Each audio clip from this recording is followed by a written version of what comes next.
Les amis, bonjour à tous et très heureux de vous retrouver pour cette nouvelle page Mercato concernant le Real Madrid. Aujourd'hui, elle concerne Florian Wirtz, la pépite de Leverkusen qui pourrait suivre le même chemin que son ex-entraîneur favori Xabi Alonso. À chaque jour, finalement, sa rumeur du côté du Real ou ses infos Mercato, puisque des transferts ont déjà été bouclés avec Alexander Arnold et Dean Huijsen. Mais Florian Wirtz pourrait être le galactique de cette saison 2025-2026. On va voir tout ça dans cette vidéo et on regardera également comment le Real pourrait jouer avec l'arrivée du prodige allemand. On commence quand même cette vidéo par la revue de presse. Alors, il y a une partie sur l'Atlético, c'est pas ce qui nous intéresse, mais c'est surtout l'info sur Modric, qui d'après AS devrait rester une année supplémentaire pour cette saison 2025-2026. En tout cas, il est plus proche de rester que de partir, et bien sûr que l'international croate a en ligne de mire ce mondial 2026 du côté des États-Unis. On commence par la première info réelle et on souhaite quand même un joyeux anniversaire à ce qui est considéré comme l'un des plus grands gardiens de l'histoire du foot, Iker Casillas, qui fête ses 44 ans. Les amis, je vous pose le débat, parce que moi j'ai dû répondre à cette question dans la vidéo membre que j'ai sortie il y a de ça 2-3 semaines. C'est qui le meilleur gardien de l'histoire du Real? C'est Casillas ou c'est Courtois?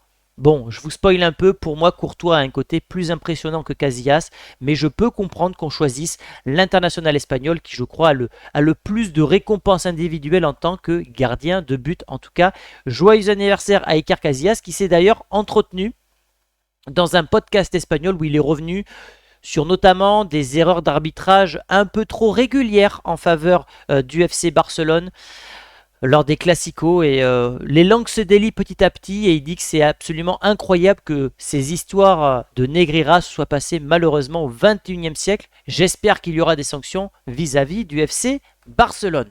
Justement, en parlant de Casillas et de Courtois, Courtois, lui, pourrait prolonger de 2 ans, mettant fin à la politique des trentenaires. Qu'est-ce que cette politique? C'est au-delà de 30 ans au Real Madrid, les contrats sont prolongés d'une année supplémentaire grand maximum. La politique pourrait être mise fin par Thibaut Courtois, puisque le Real souhaiterait le prolonger de 2 ans. Moi je pense que c'est une bonne nouvelle, un gardien a une espérance de jeu plus longue qu'un joueur de champ. Thibaut Courtois est depuis plusieurs années le meilleur gardien du monde. Et pour éviter de te mettre dans des situations compliquées chaque année où des clubs pourraient venir négocier le contrat de l'international belge, je pense que c'est une bonne idée de prolonger exceptionnellement un trentenaire de 2 ans. Donnez-moi votre avis dans les commentaires. Casillas, Courtois, est-ce une bonne nouvelle qu'on prolonge Courtois? Dites-moi tout ça dans les commentaires. On revient donc à l'info qui nous a été partagée par AS.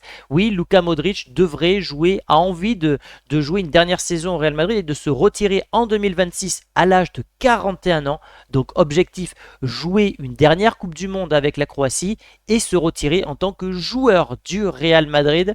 Voilà, je pense que le plan est plutôt parfait. Et puis surtout, c'est une demande de Xabi Alonso. Et ça, c'est pas rien. Pourquoi? Parce que Xabi Alonso a joué avec Luka Modric. Ça veut dire que depuis que Xabi Alonso a stoppé sa carrière, Modric a encore gagné avec le Real. C'est une légende vraiment incroyable. Mais surtout, je pense que Xabi Alonso aura besoin de relais dans le vestiaire. Sachant qu'il est ami, ancien coéquipier de Luka Modric, Luka Modric pourrait servir dans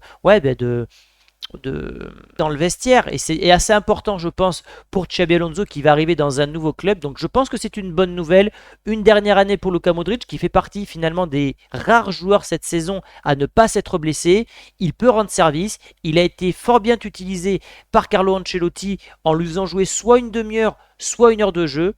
Voilà, alors effectivement, comme je l'ai déjà dit à de nombreuses reprises, avoir Modric, ça empêche aussi l'éclosion de jeunes loups, comme Arda Güler, etc. Mais c'est aussi à ces derniers de prouver leur qualité lorsqu'ils jouent avec le maillot du Real Madrid.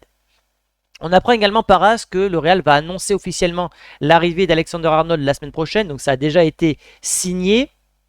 Ça a été annoncé par Ornstein et par Fabrizio Romano. Ça sera annoncé, communiqué officiellement par le Real Madrid. La semaine prochaine, on y reviendra sûrement avec une vidéo.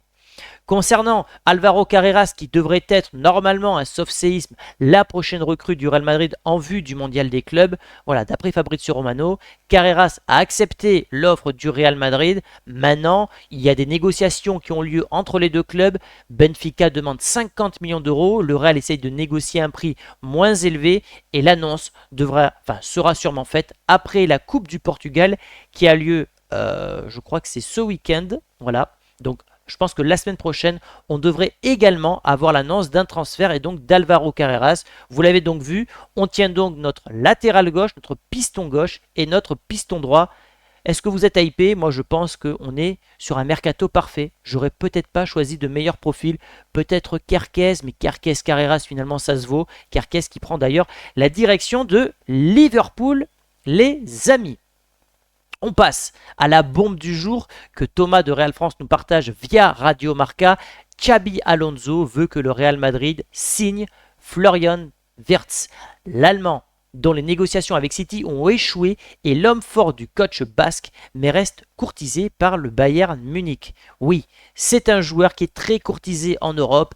City, Liverpool, le Bayern, le Real, des choix de roi pour la pépite allemande. On a donc appris hier dans la journée par Fabrizio Romano, est-ce que je l'ai là, l'information, voilà, que City a mis fin aux négociations concernant Florian Wirtz, car le package entourant l'international allemand était beaucoup trop élevé. On parlait transfert plus contrat d'un montant dépassant, je crois, les 200 millions d'euros.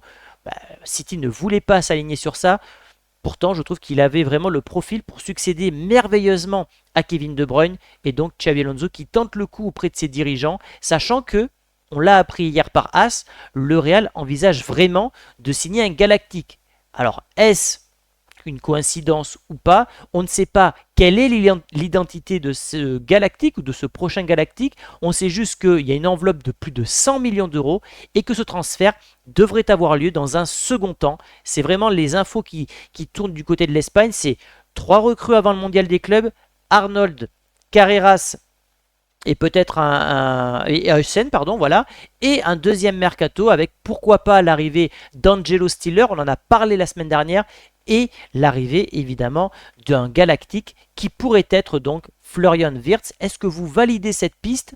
Moi j'aime beaucoup le joueur, je le trouve vraiment extraordinaire. Maintenant, comment le Real pourrait jouer avec un tel joueur? Voilà, alors déjà je vais vous présenter les caractéristiques. Vous voyez qu'il est premier ou deuxième dans toutes les caractéristiques des milieux offensifs des 5 championnats majeurs européens, faisant de lui statistiquement, factuellement, peut-être le meilleur milieu offensif du monde. Voilà, rien que ça, mais c'est les stats qui le prouvent. Et pareil, avec Skauka qui nous présente les passes réussies dans le dernier tiers du terrain, il est largement devant un Yamal, un Savigno ou encore un Jude Bellingham. C'est vraiment un talent à l'état pur qui, je rappelle, s'est déjà fait les ligaments croisés, mais il est revenu merveilleusement bien. Et puis c'est grâce à lui aussi que Xabi Alonso a su s'entourer. Et je trouve que de ce côté-là, ça fait sens aussi qu'un Xabi Alonso fasse confiance à des anciens joueurs comme Modric, mais fasse aussi venir des joueurs qu'il a entraînés du côté de Leverkusen. Alors Frimpong signe du côté de Liverpool lui aussi. Je pense que le joueur à ramener, ça aurait été Wirtz. Maintenant, comme je l'ai dit, comment jouer? Comment jouer avec Florian Wirtz, sachant qu'on a beaucoup de milieux de terrain? On va essayer de voir tout ça très rapidement. C'est évidemment quelque chose, une compo que je n'ai pas beaucoup réfléchi. Je vous fais ça à la va-vite. Mais on peut imaginer Heusen ici, Alexander Arnold là, Carreras ici, et un Wirtz là. En ce qui concerne le placement des nouvelles recrues du Real Madrid, avec évidemment Courtois en attaque. Si on fait ensuite par élimination, Mbappé devrait jouer devant. Ici, on pourrait avoir un Vinicius, avec en remplaçant un Brahim Diaz ou un Arda Güler. Plus bas, puisque visiblement c'est ce qui a été filtré du côté de l'Espagne, Bellingham devrait jouer un cran plus bas la semaine prochaine, l'année prochaine, avec un Valverde, un Tchouaméni ou un Camavinga, et peut-être même un Angelo Stiller. Voilà, donc choix de roi pour Xabi Alonso. Et puis donc derrière, Rudiger avec Raúl Asensio, sachant que derrière, il y a des backups comme Juan Martinez, potentiellement Carvajal, Alaba ici. Bref, voilà à quoi pourrait ressembler l'équipe du Real Madrid la saison prochaine avec Florian Wirtz. Ça, c'est excitant quand on voit ça. Maintenant, est-ce que l'équipe serait pas trop déséquilibrée? Voilà. C'est ça en fait. Il y a la composition, comme on dit, il y a l'animation. Là, comme ça me paraît déséquilibré, surtout avec Alexander-Arnold et Carreras qui sont deux profils très offensifs, sachant que Bellingham, on le sait, va vouloir se projeter vers l'avant. J'ai peur qu'on puisse avoir encore une fois une équipe coupée en deux. Maintenant, la vraie solution dans ce 11-là, et je pense qu'on y dédiera une vidéo entière, comment Xabi Alonso va réussir à motiver les attaquants de défendre. Parce que dans ce 11-là, ce qui sera très important, ça sera la défense d'Mbappé et de Vinicius. On sait que Wirtz, il fera les déplacements, si en tout cas, il est habitué avec Xabi Alonso. Bellingham, on sait qu'il a ce côté coureur un peu partout, poulet sans tête. Il a cette dépense énergétique capable de subvenir aux besoins du Real Madrid. Même chose pour Valverde. Donc finalement, les deux interrogations qu'on peut avoir, c'est Vinicius et Mbappé. Est-ce que ces joueurs-là seront Xabi Alonso compatibles dans le système défensif? Parce que tous les joueurs devront défendre. C'est là l'interrogation. Voilà. Donc comme je dis, il y a l'animation et il y a la composition. Voilà à quoi je pense en termes de composition si Wirtz signe du côté du Real Madrid. Donnez-moi d'ailleurs votre avis dans les commentaires. Et puis dernière info mercato, et là pareil à voir parce que ça fait quand même beaucoup d'infos, beaucoup de milieux de terrain. Xabi Alonso voudrait également voir revenir Nico Paz du côté du Real Madrid. Donc ça fait quand même beaucoup, je trouve. C'est pour ça qu'il faut réussir à filtrer toutes ces informations, à essayer de trouver la logique sportive derrière. On a déjà du Brahim Diaz, du Arda Güler, qui sont tous les deux gauchers, même si Brahim Diaz est ambidextre. Nico Paz, Wirtz, ça fait beaucoup de milieux offensifs. T'as Rodrigo derrière, est-ce que Rodrigo va partir, va rester? Hendrik, je pense qu'il sera prêté. Est-ce qu'on va recruter un autre numéro 9 pour apporter un autre profil à l'attaque du Real Madrid? Voilà, il y a beaucoup d'interrogations. Moi, Nico Paz, je serais presque d'avis à le laisser une année de plus du côté de Com. Avec Cesc Fabregas, histoire qu'il grandisse encore, qu'il gagne du temps de jeu, plutôt que d'arriver au Real et de jouer un match sur 5. Sachant que l'année prochaine, peut-être que si ça se passe mal, tu vendras un Rodrigo ou tu vendras un Brahim Diaz, parce que Rodrigo peut aussi rester du côté du Real, c'est pas à exclure. Il y a une Coupe du Monde, N'oublions pas qu'il y a une Coupe du Monde à la fin de l'année prochaine et que c'est peut-être aussi risqué pour un Rodrigo de quitter la Casablanca, d'aller en Angleterre, dans un championnat où tu ne parles pas la langue, où tu n'es pas habitué à vivre. Et on sait que dans le foot, il y a des cycles de 4 ans et que les retraites ou les gros transferts se passent souvent après des Coupes du Monde. Donc je ne serais pas étonné, en tout cas, que les grands bouleversements du Real en termes de départ se passent après la prochaine Coupe du Monde. En tout cas, voilà, si on doit résumer ma pensée, évidemment, je suis chaud pour Wirtz, à voir comment il pourrait cohabiter finalement avec ses coéquipiers. Mais voilà, si on doit retenir des informations, c'est que Huysen c'est fait. Alexander-Arnold c'est fait. Le prochain, ça sera Carreras. Carreras sera le prochain joueur du Real Madrid et on devrait s'arrêter là pour le Mondial des clubs. Après le Mondial des clubs, un état des lieux sera fait et examiné par Xabi Alonso et par le board du Real Madrid et on devrait assister à un deuxième mercato de la part de la Casablanca avec pourquoi pas un Angelo Stiller qui joue à Stuttgart, très hypé maintenant que je l'ai analysé, je trouve qu'il est vraiment prodigieux ce gars-là, et pourquoi pas un Galactique signé Florian Wirtz. Voilà en gros ce que j'avais à vous dire aujourd'hui les amis.